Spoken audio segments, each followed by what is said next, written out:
You know what that sound means, chat. Once more, and with feeling, never bet against the heretic. I have been suspicious of this show since its announcement, and every further bit of information released has merely confirmed my suspicions, and for once, my expectations haven't been subverted. We've received a clip from the upcoming War of the Rohirrim show of about 50-something seconds long, and it is exactly as I expected. The protagonist is not Helm Hammerhand, but his daughter, who in the book goes unnamed, but is now named by the showrunners as Hera, which, what the hell were they thinking? Hera? Really?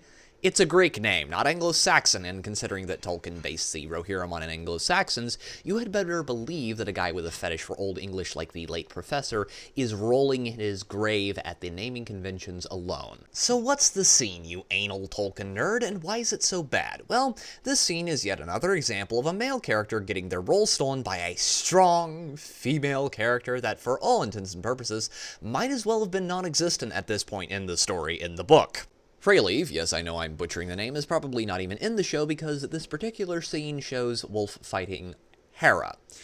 The character she's based on is probably dead in the book by this point, but who's counting?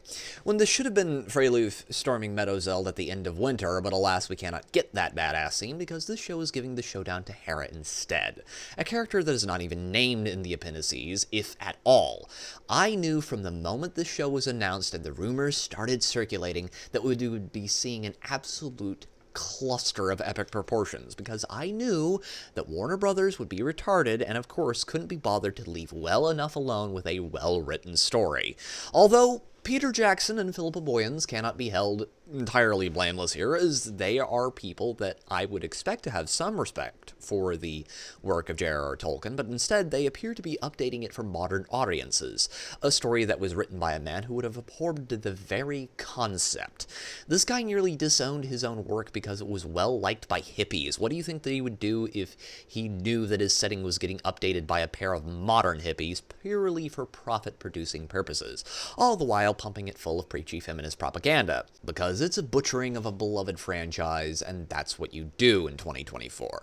This is like watching that one friend who has a really dumb kid, and he buys him a brand new Dodge Charger for graduating high school. The dumbass in question has no experience driving because he's really young and inexperienced. He crashes it within a week. It's a turn of events that's about as surprising as a sunrise and about as refreshing as one when you have a bad hangover, except in this case, the kid should know better, which just makes it worse. But that's about all I've got for today. If you enjoyed the video, please leave a like and a comment and subscribe for more. If you did not like the video, I thank you very much for watching to this point. And for now, this has been Pete, the Radical Nerd, signing off.